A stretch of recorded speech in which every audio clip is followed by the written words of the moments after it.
welcome back to our channel. My name is Abby. And I'm Brenton. Welcome to Wit Family Fit, where we are both Optavia health coaches, and we are actually on a 5-in-1 journey ourselves currently.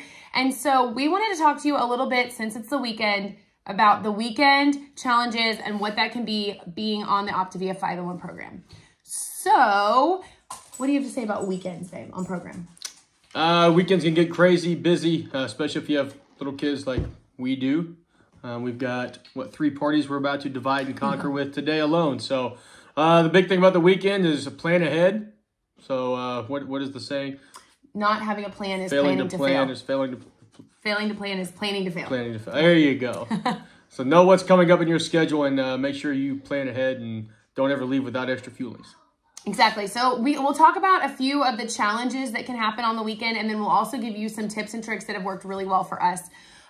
First thing is, the nice part about being in fat burn is once you're there, you feel pretty good and the choices are harder to make, like off-plan choices. They're easier to stay on plan. They're easier to stay on plan. Thank you. So our kids, we were crazy going from one thing to another today. So we drove through McDonald's to get them chicken nuggets, and sorry, the dog is like climbing on my lap. We drove through McDonald's to get them chicken nuggets, and I was able to split up that whole 20-piece nugget and those 2 large fries for them, touch them, smell them.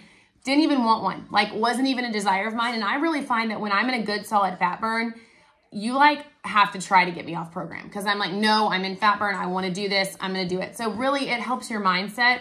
But also, just like Brenton said, knowing ahead of time, like what you're going to do for the day and having your fuelings packed makes it so that you're never hangry. And I even told him this morning, we were going to go get coffee, but we weren't by the coffee shop. And I was like, you know what? I'll save the coffee for the next fueling. If I don't eat like right this minute, I'm going to be hangry. And then once you're hangry, it can start a downward slope. So just planning your timing of your fuelings. I mean, a lot of times when you're at work during the week or school or whatever it may be, you know, you plan it around those things and it's pretty routine and regular. And the weekends can just be so abnormal that it can be harder to plan. So just having those fuelings on hand can be really helpful, and just having the mindset of like, hey, I'm doing this. It's the weekend. I'm still going to go to these things. I'm still going to have fun, but I'm going to do it in a way that coincides with my goals. And also on the same token, you know, some weekends you just sit around, like you don't have stuff to do, but it still throws off your normal routine. During the week, you've got work, you've got stuff going on, so you're pretty regimented. It could also be hard on the weekend when you're not. You're just kind of sitting there at the house. So making sure that you are consciously thinking about and drinking your water. Yeah, like that's hard. That's a hard one to regulate on the weekend, because you just don't think about it as much.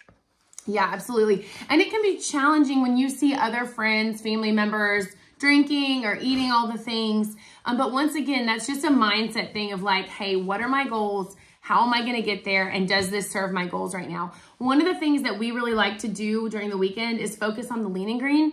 And when I say that, I mean, one, not only having something that you really want and that maybe is new to you, or like that you have to work a little harder to make, but then also knowing that the timing of your lean and green can vary. So like sometimes on Sundays, if we go to brunch after church, we'll have our lean and green at brunch. Now, I will say, for me, it is harder on those days because I'm just used to eating dinner at the end of the day as a lean and green, so I have to really mentally prepare myself for that, but I don't feel like I'm missing out on that social, you know, setting. And maybe it's turkey sausage and, you know, eggs, and then I have to have some broccoli later to get in my veggies or whatever, but I can still participate in that brunch meal.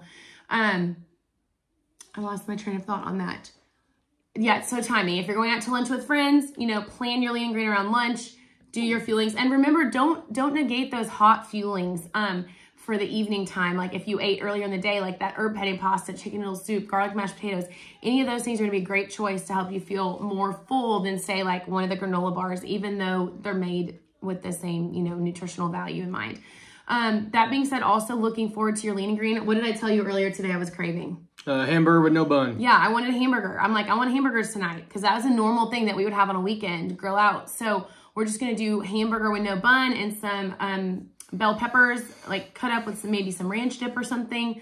I love doing like Greek yogurt with like ranch mix in it. That's another really good thing. So just keeping those lean and greens varied so that you don't get too bored, and you know, just you have something to look forward to. And one more thing, you know, as you do gather with friends and family on the weekend, don't count on them to have something plan approved for you. Go ahead and volunteer if you're going to a potluck or whatever it is, to make something that is 5-in-1 friendly, so that you know that you can make that healthy choice when you get there and you're not counting on somebody else to do it for you. Absolutely. And by that same token, you know, they can laugh if they want, but a lot of times if people are making fun of you for what you're trying to do in your health, they're just insecure in their own health.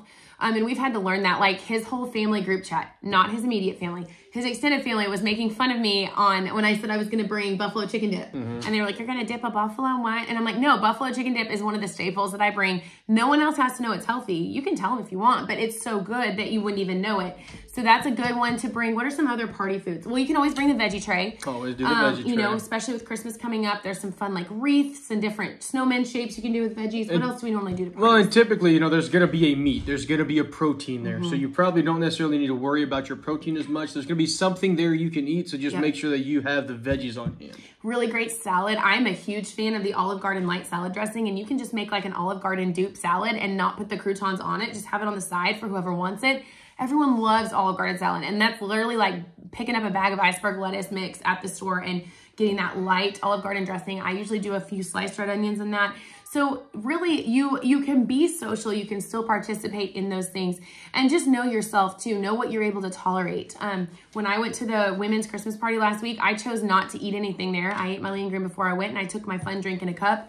That's another thing, drinking. Like, okay, we're talking about drinking, not alcohol at this point, because you're setting alcohol aside for this season of 5-in-1. It doesn't mean you never get to go back to it. You're gonna find you feel really good without it, but it can still be a choice in the future.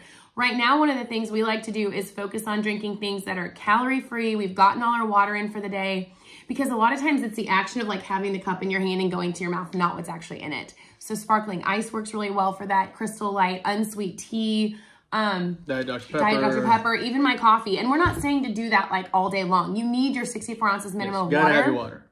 But I really find for me, you can call it a crutch if you want. I'm sharing personal experience here, but in the mid-afternoon when I get snacky, if I have a Diet Dr. Pepper after I've had all my water, or sparkling ice in a wine glass with some ice and maybe a lime wedge, that takes away the...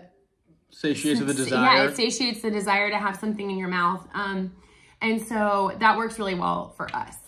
Can you think of any other weekend tips that we have? Utilize the Stop Challenge shoes. Yep, absolutely. And look at the menu ahead of time. If you remember, Optavia supports you in the lifestyle of going out. Like, it's easier. We find when we're on plan, we actually like to go out less than when we're not, because it's just easier to know exactly what's in your food at home. And like, do you really want to go pay $100 for a meal that's like protein and veggies? You know, it's not the same as if you're eating, you know, baskets of chips and margaritas, right? But if you are going out, that's great. Look at the menu ahead of time, decide what you're ordering, and actually order it first, and then get up and go to the bathroom. And the reason we say that is so that you don't hear what everyone else around the table is ordering, because how many times do you go order food somewhere and you're like, oh, I want to change my order. That sounded really, I want that chicken fried steak. It sounded really good. I mean, have you ever done that where you change what you're ordering because of what other people order?